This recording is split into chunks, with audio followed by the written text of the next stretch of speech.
Halo semuanya, perkenalkan nama saya Sidik Permana dari SMKN Kadipaten Kabupaten Tasikmalaya. Pada saat ini saya adalah peserta upskilling dan reskilling yang diselenggarakan oleh Balai Besar Pengembangan Penjaminan Mutu Pendidikan Vokasi di bidang bisnis dan pariwisata pada tahun 2024, angkatan keempat. Pada video kali ini, saya akan mempraktikkan salah satu pekerjaan sekretaris, yaitu pengelolaan kas kecil. Mari kita mulai.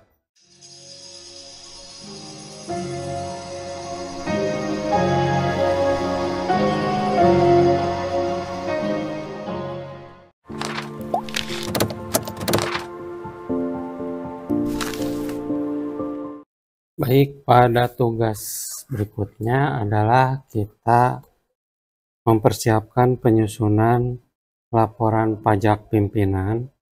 Di sini untuk penyusunan laporan pajak pimpinan, tugas kita yang pertama adalah mengumpulkan data atau dokumen untuk laporan pajak seperti yang terlihat di dalam layar, yaitu ada NPWP, kemudian SKT atau surat keterangan terdaftar pajak, kemudian formulir SPT tahunan. Selanjutnya nanti akan diikuti dengan pembuatan laporan keuangan mulai dari neraca saldo neraca lajur yang terlihat di layar, kemudian laporan laba rugi untuk perusahaan, kemudian ada laporan neraca juga, kemudian ada laporan arus kas. Nah, kemudian terakhir adalah dokumen yang disiapkan adalah EPIN, nomor EPIN dari nomor pajak perusahaan.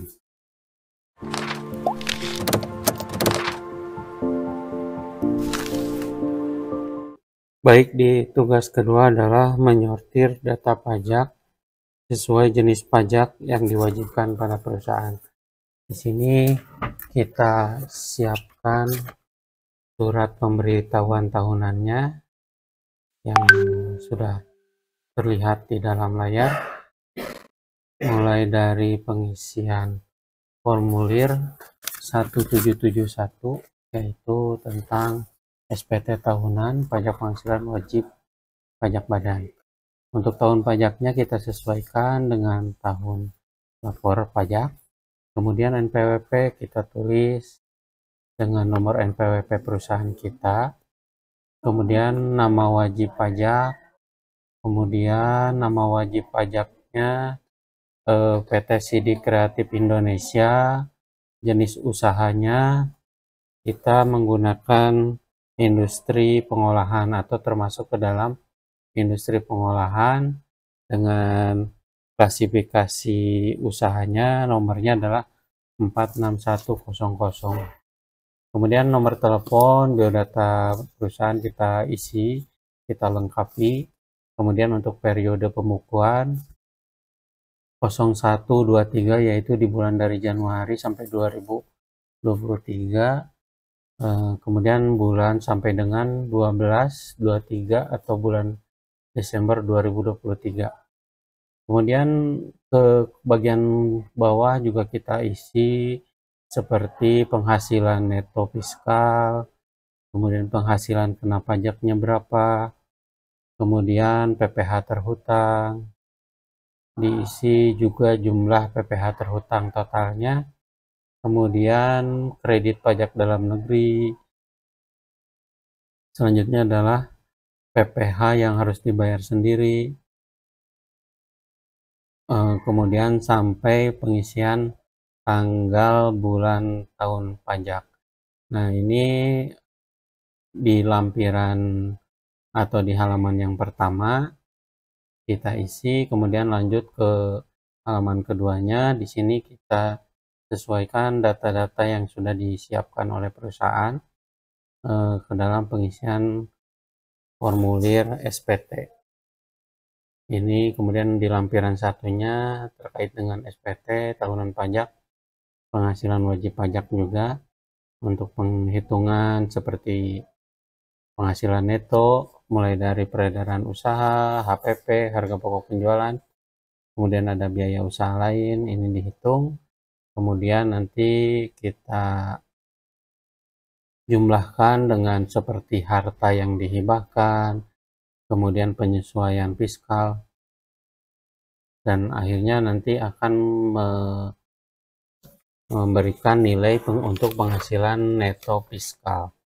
Nah, itu di lampiran 1, kemudian lampiran 2 ini kita isi juga sesuaikan dengan data yang kita punya.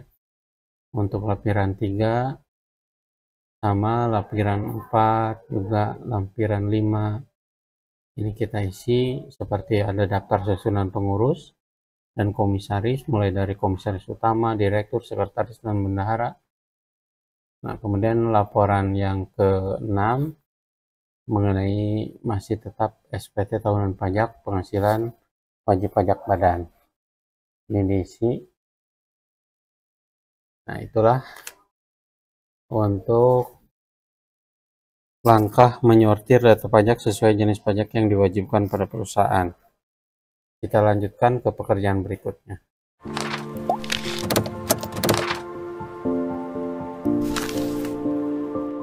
Selanjutnya adalah di tugas ketiga kita membuat rekapitulasi data atau dokumen pajak yang telah diterima. Nah, untuk melaksanakan tugas tersebut kita memerlukan dokumen daftar checklist atau rekapan kelengkapan dokumen pajak.